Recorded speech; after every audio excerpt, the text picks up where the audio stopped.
There is a saying, if you want to know how America is changing, don't look at Wall Street, look at the airports. Just stand in a terminal early in the morning and you'll see all kinds of stories. An elderly couple is preparing to visit their children and grandchildren. A businessman is taking the opportunity to reply to emails before takeoff. A family hugs their excited children for their first vacation of the year. They come from different backgrounds, but all contribute to the seemingly endless lines of people. What is surprising is that all of this is happening against the backdrop of America still facing high living costs and economic pressures that have not disappeared. So what is really causing the airports to become overcrowded? Music. In this video, we will sequentially explore the 10 busiest airports in the United States, and at each stop reveal an interesting slice of contemporary America. More than 106 million passenger trips in just 1 year. That number is so large that if each person stood in a line, you would feel like a small nation is passing through the same roof one by one. And the interesting thing is many of them never intended to travel to Atlanta. They are just passing through. That is the paradox that has kept Hartsfield-Jackson Atlanta International Airport the busiest airport in the world for many years. Not because this city is the #1 vacation destination, but because it is a crossroads in the sky of America, where countless journeys intersect before continuing to spread across the country. Instead of thousands of direct flights connecting every city, airlines concentrate passengers at super hubs and then distribute them to their final destinations. What is thought-provoking is that many people who deboard in Atlanta don't even have time to look out the window. They only have a few dozen minutes to change gates, quickly grab a cup of coffee, and then blend back into the crowd, rushing to their next flight. There are people who have passed through this airport dozens of times, but have never actually set foot in the city of Atlanta. Sounds strange, doesn't it? A place that welcomes over 100 million visitors each year, but most of those visitors see it as just a comma in their own story. That is also a very characteristic image, music, of modern America. People often think that a busy airport means a booming tourism industry, but Atlanta shows a different picture. When the economy, jobs, families, and the vast geographical distances of a large country all come into play, travel becomes a part of life rather than a vacation. Perhaps that's why each suitcase gliding through the terminal carries not only clothes, but also reunions, business trips, hopes, and even unspoken goodbyes. Another interesting detail is that just one major storm or a minor incident in Atlanta can cause a ripple effect throughout the entire U.S. airline network within hours. A heartbeat slows down, and the whole body feels it. That is the strength, but also the vulnerability of this hub-and-spoke model. What do you think? Is concentrating too many flights into a few super hubs like Atlanta a smart solution or a potential risk? Please share your perspective in the comments section.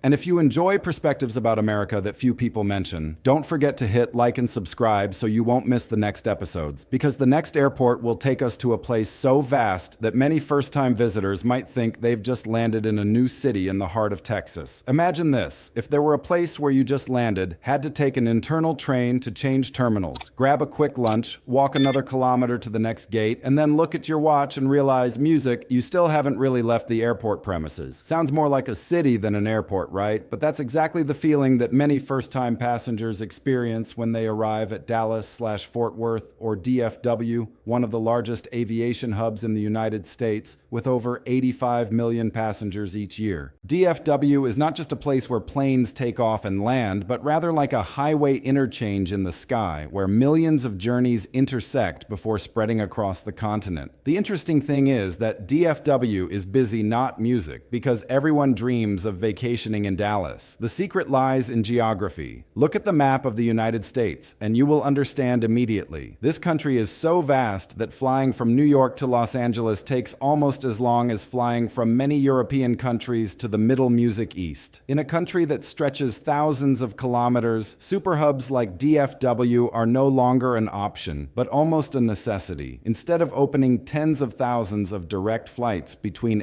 that's why many people used to joke that in Europe, you can take a train through 3 countries in 1 day, while in the US, you can change gates 3 times without leaving the airport. And DFW clearly reflects the scale of modern America. Texas is one of the fastest growing states in terms of population and economy. Music, Business people fly out for meetings. Families fly back to visit relatives. Tourists connect to national music parks. And airlines see this place as an operational fortress. Every day, thousands of flights intertwine like blood vessels in the massive body named America. The astonishing thing is that most passengers only stop by for a few hours before disappearing like streams of water, meeting at a river junction before continuing to flow in different directions. Perhaps that's why DFW makes many first-time visitors feel both overwhelmed and humble. You realize that distances in the US are measured not only in miles or kilometers, but also in layover times, gate changes, and your own patience. In your opinion, music is the model focusing on superhubs like DFW, the most effective way to connect a vast country, or is it time for a different approach? Please share your thoughts in the comment section. The next airport will be even more special. It is located in a landlocked area, far from the ocean, yet it has become the gateway to almost the entire western United States. That is a paradox worth exploring. From above, the white domes of Denver International Airport stretch out like snow-capped peaks amidst a vast plain. In that moment, you feel like you are not about to land at an airport, but stepping through a gateway into the American West. There are no famous beaches like California, nor skyscrapers like New York. Yet Denver still welcomes over 82 million passengers each year, ranking among the busiest airports in the world. What has made a city deep inland a meeting point for millions of people? The answer lies not only in tourism, but also in a quiet shift in how Americans choose to live. In the past, many people came to Colorado to ski for a few days and then return.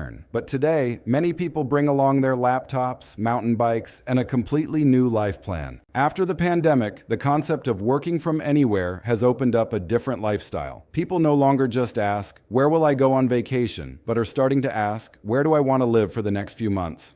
Denver and Colorado have become attractive answers thanks to the fresh air, majestic and high quality of life that many people appreciate. Some people jokingly said that in the past, people went west to find gold, but now they go in search of stable Wi-Fi, a good coffee shop, and a house with windows overlooking the Rocky Mountains. It sounds funny, but it is a very real picture of the new wave of migration in America. Of course, Denver is not just for those who want to change their lifestyle. The location, almost in the middle of the country, makes it an ideal transit point between the East Coast and the West Coast. A family from Florida going to Yellowstone, a group of friends from Seattle to Texas, or a businessman flying from California to Chicago can all meet in Denver without knowing each other. Each flight is like a small stream, and Denver is the large lake where all the streams converge before continuing their journey. It is the combination of nature, tourism, domestic transit, and waves of migration that has created a unique vitality for this airport. But there is also a paradox worth pondering. The more people seek peace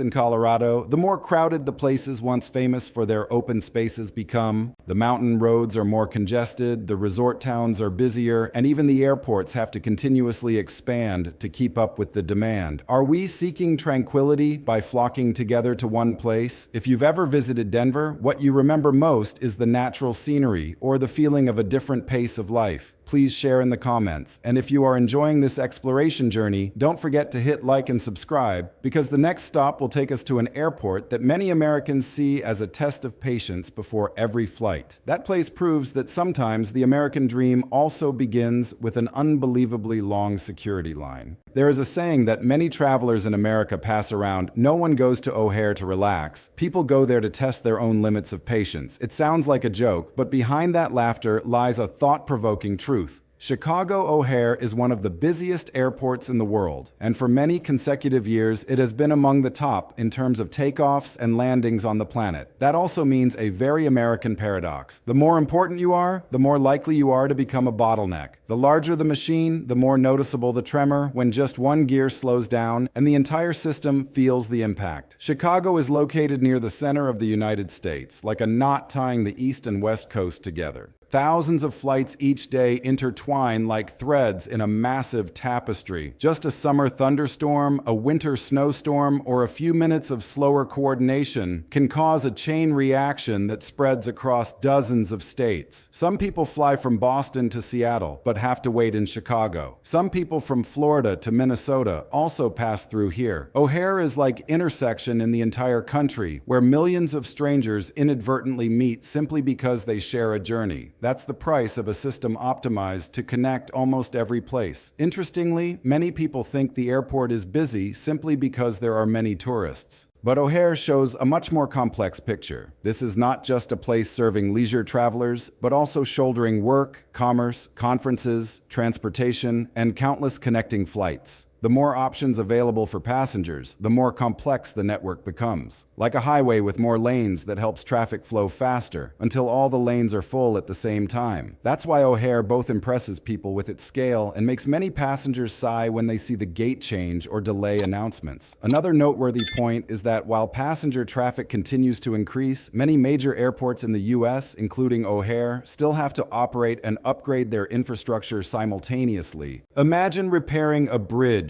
that millions of cars still have to pass over every day. That is not an easy problem to solve. However, if it doesn't expand, the pressure will only increase as the demand for travel continues to rise in the coming years. Perhaps this is a microcosm of modern America, always moving forward, but also constantly having to fix the very path it is on. The next stop will take us to a place completely opposite to Chicago, where America doesn't sell layovers, but sunshine, beaches, Hollywood, and the California dream. But behind that glamorous facade lies a very different story. People still call Los Angeles the city of angels, but there's a paradox that many travelers smile at when they experience it for the first time. You can land on time after a flight spanning thousands of kilometers, only to spend another hour just getting out of the airport area. For many people, it's almost a rite of passage at LAX. It may sound funny, but it clearly reflects the special status of this place. LAX is not just an airport. It is the gateway to the image that the whole world still calls the California dream. And when millions of people want to pass through a single door, overcrowding is almost unavoidable. Unlike Atlanta or Dallas, where most passengers are just connecting flights, many people come to LAX because Los Angeles is the destination. Some people bring with them the dream of standing in front of the famous Hollywood sign. There are families eagerly preparing for their first trip to Disneyland. There are filmmakers, technology engineers, artists, international students, and entrepreneurs from all over the Asia-Pacific region gathering here. That's what makes LAX unique. It doesn't just transport people, but also carries dreams, ideas, and the cultural influence of America to the world. Each flight landing does not simply bring passengers to California, but also takes them to a place that has appeared in thousands of movies, television shows, and stories they have watched since childhood. That is what economists sometimes refer to as the image economy. The more a city becomes a global icon, the more its allure transcends what a map can explain. Los Angeles sells sunshine, palm-lined boulevards, sprawling beaches, and the feeling that anything is possible. But it is also for this reason that LAX always has to bear a great deal of pressure. Interestingly, the bottleneck is not always within the terminal. Many people used to joke that at LAX, a flight might only take 5 hours, but getting out of the airport sometimes felt like a mandatory appendix to the trip. The saying sounds amusing, but it reflects the reality that ground infrastructure is struggling to keep up with the rapid development of a constantly expanding city, and that pressure will only increase. Los Angeles is preparing for the 2028 Olympics, which means millions of international visitors will continue to flock there in the coming years.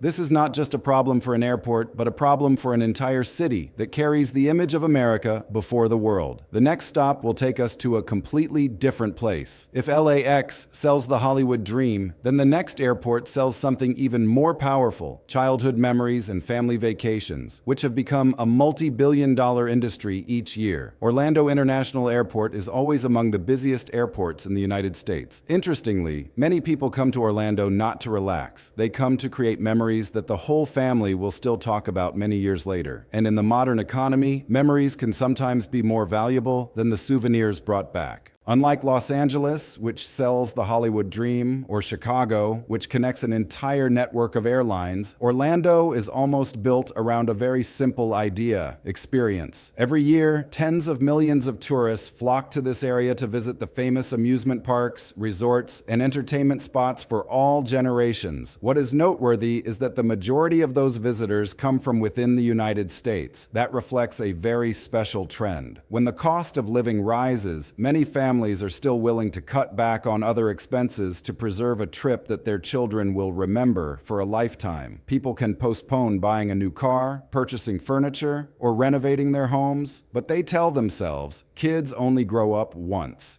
That is the power of what is called the experience economy. Businesses do not just sell tickets or hotel rooms. They sell emotions, laughter, family photos, and the feeling of creating beautiful memories together. There is a funny saying, in Orlando, children cry when they have to leave, while adults only start crying when they see the hotel bill and the credit card statement. It sounds funny, but behind it lies a very human truth. Orlando has almost no distinct off-peak season like many other tourist cities. Summer break, winter break, spring break, holiday vacations, or even extended weekend trips all cause a continuous influx of passengers. Each landing airplane not only brings suitcases, but also carries the excitement of children and the quiet anticipation of parents wanting to give their children something special. In your opinion, if you could only choose one memorable trip for the whole family, would you choose a vacation in Orlando or a journey to explore nature? Please share your thoughts in the comments section. The next stop will take us to a very different Florida. No more fairy tale castles or roller coasters, but the blue sea, gigantic cruise ships, and the gateway connecting the United States with the entire Latin American region. That is a completely different kind of Florida dream. Miami International Airport is like a giant bridge spanning many cultures,